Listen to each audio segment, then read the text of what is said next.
संगात् संजायते कामः, कामाक्रोध अभिजायते। नमस्कार, उदय India digital में आपका स्वागत है। मैं हूँ उपाली अपराजिता।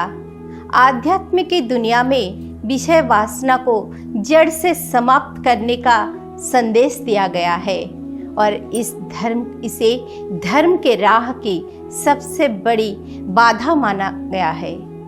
लेकिन संत महात्माओं के बात ही निराली है। कई बड़े और महान संतों विषय वासना को ही लोक कल्याण का माध्यम बना देते हैं। इस संबंध में महान सिद्ध संत श्री रामकृष्ण परमहंस के जीवन से संबंधित एक बड़ी दिलचस्प कथा है। परमहंस ने पूरी जीवन अलग अलग तरह साधना की थी और उनका जीवन संयम नियम का प्रत्यक्ष प्रमाण था। लेकिन उनके भक्तों को ये जानकर बेहद ठेस पहुंचती थी कि उनके जैसा महान सन्यासी भी भोजन के संबंध में बहुत लोलुप था। श्री रामकृष्ण भोजन के लिए बहुत आतुर होते थे। इस मामले में उनका व्यवहार बच्चों की तरह होता था। वो भोजन के लिए इतनी प्रतीक्षा करते थे कि सत्संग और आध्यात्म चर्चा के बीच में ही कई बार उठकर रसोई में पहुंच जाते थे और माँ शारदा जी से पूछने लगते कि बहुत देर हो गई है, आज क्या बन रहा है। उनका यह व्यवहार भक्तों के लिए आश्चर्यजनक होता था। खुद माँ शारदा भी उनके इस आदत से कई बार परेशान हो जाती थी और कहती थी, आप क्या करते हैं? लोग क्या सोचते होंगे कि ब्रह्म की चर्चा छोड़कर एकदम अन्न की चर्चा पर आप उतर आते हैं। यह सुनकर श्री रामकृष्ण हंसने लगे और चुप रह जाते थे।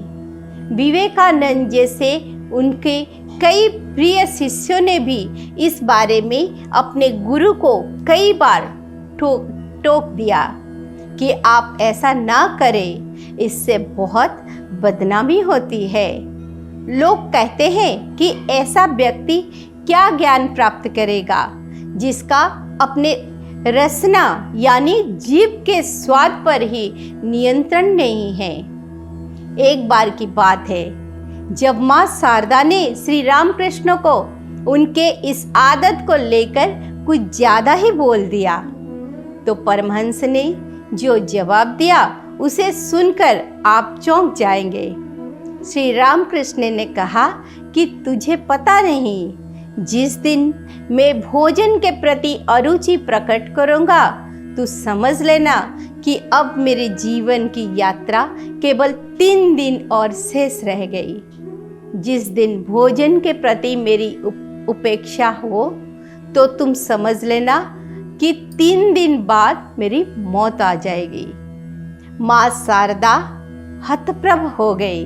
उन्होंने पूछा कि आप ऐसा क्यों कह रहे हैं? तब श्री रामकृष्ण ने रहस्य पर से पर्दा उठाते हुए कहा कि मेरी सारी वासनाएं क्षीण हो गई है, मेरी सारी इच्छाएं विलीन हो गई है, मेरे सारे विचार नष्ट हो गए हैं, लेकिन जगत के हित के लिए मैं रुका रहना चाहता हूँ। मैं एक वासना को जबरदस्ती पकड़े हुए हूँ। जैसे किसी नाव की सारी जंजीर खुल गई हो और एक जंजीर से नाव अटकी रह गई हो। यदि वो जंजीर भी टूट जाए तो नाव अपनी अनंत यात्रा पर निकल जाएगी। मैं चेष्टा करके रुका हुआ हूँ। मेरी इसी चेष्टा को तुम लोग मेरी जीवा लोलुपता समझ रहे हो। इस घटना को कई बरस बीत गए। फिर आया साल 1886, जब 12 अगस्त को रामकृष्ण की मृत्यु के 3 दिन पहले माँ शारदा थाली लगाकर उनके कमरे में गई। वो बैठे हुए देख रहे थे। उन्होंने थाली देखकर आंखें बंद कर ली और उनकी तरफ पीठ फिर ली। तभी माँ शारदा को बरसों पुरानी उनकी बात याद आ गई, जब उन्होंने कहा था कि भोजन के प्रति अरुचि प्रकट करने के 3 दिन के अंदर उनका देहांत हो जाएगा। माँ के हाथ से थाली छूट गई और वो सिर पीटकर रोने लगी। परमहंस ने उन्हें सांत्वना देते हुए कहा कि रो मत, जो घटने वाला है वो तय है, उसे स्वीकार करो। ठीक 3 दिन बाद 16 अगस्त 1886 को परमहंस ने अपना शरीर त्याग दिया। जीवा स्वाद की एक छोटी सी वासना को प्रयास करके वे रुके हुए थे। उतनी छोटी सी वासना जीवन यात्रा का आधार बनी थी। वो वासना भी चली गई तो जीवन यात्रा का सारा आधार समाप्त हो गया। तो यह था श्री रामकृष्ण के जीवन का छोटा सा उदाहरण, जो यह बताता है कि कैसे विषय वासना जैसे क्षुद्र स्वार्थों का प्रयोग भी लोकाहित के लिए किया जा सकता है।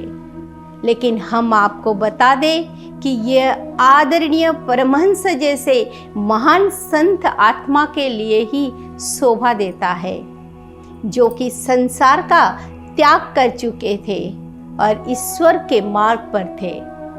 वो अपनी इच्छाओं को बचाकर रखना चाहते थे।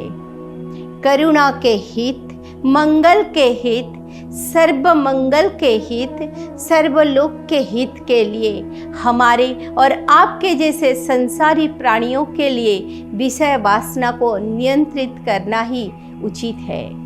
ओम नमो भगवते वासुदेवाय।